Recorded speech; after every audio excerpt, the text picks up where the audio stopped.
स्वर्गीय प्राध्यापक मिलिंद भोसले स्मृती पुरस्कार माजी राज्यमंत्री प्रवीण भोसले तर स्वर्गीय ॲडव्होकेट दीपक नेवगी स्मृती पुरस्कार शेखर पाडगावकर यांना मान्यवरांच्या हस्ते प्रदान करण्यात आला।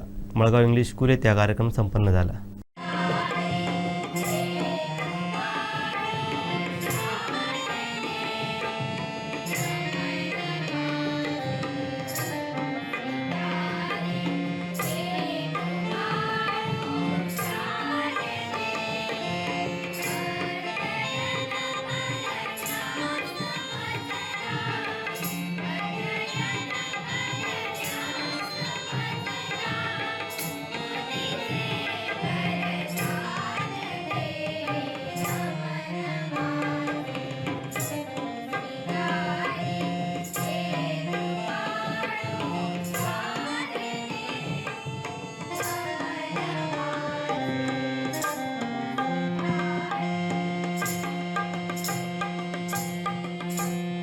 येथील मळगाव इंग्लिश स्कूलच्या सभागृहात हा पुरस्कार वितरण सोहळा मोठ्या दिमाखात संपन्न झाला।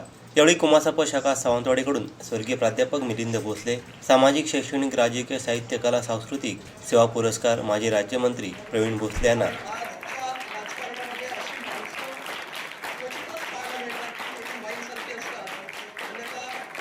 तर स्वर्गीय ॲडव्होकेट दीपक नेवगी सामाजिक आध्यात्मिक साहित्य विधी सेवा पुरस्कार निवृत्त जिल्हा कामगार अधिकारी कीर्तनकार शेखर पाडगावकर यांना मान्यवरांच्या हस्ते प्रदान करण्यात आला।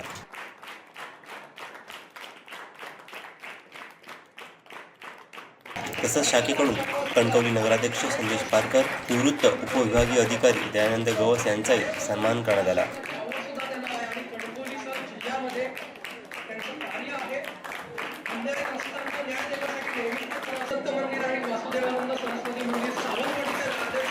या प्रसंगी व्यासपीठावर कणकवलीचे नगराध्यक्ष संदेश पारकर, ऐक्यवर्धक संघ मुंबईचे सचिव R Raul, school committee chairman Manohar Raul, colonel Subhash Bhosale, Anuradha Bhosale, Ajay Bhosale, कुमासाप जिल्हा सचिव ॲडव्होकेट संतोष सावंत, सावंतवाडी अध्यक्ष दीपक पटेकर, सचिव राजू तावडे, उपाध्यक्ष अभिमन्यू लोंढे, प्राध्यापक दिवाकर मुरकर, प्राध्यापक सुभाष गोवेकर, डॉक्टर दीपक तुपकर, नीरज भोसले आदींसह कोकण मराठी साहित्य परिषद शाखा सावंतवाडीचे सदस्य उपस्थित होते।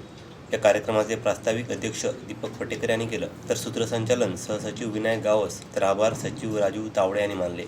येत नव्हतं आणि नंतर नोकरी सांभाळ तेव्हाही काही करता येत नव्हतं। जेव्हा मी रिटायर झालो तेव्हा नंतर माझा कीर्तनाचा प्रपंच झाला, पण 90% मी कीर्तन करतो।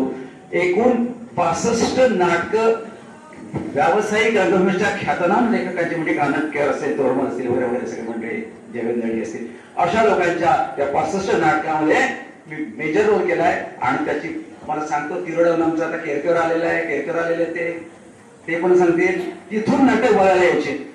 65 नाटकामध्ये मेजर रोल केलाय, लक्षात ठेवा। 650 कीर्तनानंतर केली, लक्षात ठेवा। आणि कीर्तनकारी पदवी आहे, बाकी काय। आणि वक्ता म्हणून कुठेतरी मी गेस्ट म्हणून गेलो तरी जायचं, बस।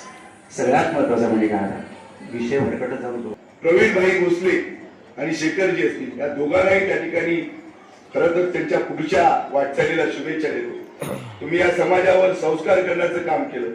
तुम्ही एक आदर्श व्यक्तिमत्व म्हणून समाजाच्या समोर त्या ठिकाणी आहात। तुमच्या विचारांची, तुमच्या आदर्शांचा पाठलाग आम्ही त्या ठिकाणी करतो। आणि म्हणून या सगळ्या जडणघडणीमध्ये खरं तर हा जो काही सत्कार आहे, कोकण मराठी साहित्य परिषदेने दिलेला सत्कार आहे, या मळगावच्या शिक्षण संस्थेने सत्कार आहे, हा दिलेला सत्कार खरं तर ही जी काही व्यक्तिमत्व आपण निवडलेली आहे, खरं तर सत्कार देत असताना नुसता सत्कार देण्यापेक्षा त्या कर्तृत्वान माणसाचं म्हणजे योगदान लक्षात घेऊन आपण त्या ठिकाणी सत्कार त्यांचा केलेला आहे। आणि म्हणून हा जो सत्कार आपण केला हा योग्य कर्तृत्वान अशा असतं, तर कोकण मराठी परिषदेने हा गौरव कदाचित केलाच नसता, आमची निवडच केली नसती। कारण ते अत्यंत जागरूक अशी संघटना आहे आणि ती जागरूक संघटना आहे, त्या संघटनेने माझी निवड केली आणि म्हणून मी ते स्वीकारलं की मला खाती याच्यामध्ये कसली बशिलेबाजी नाही।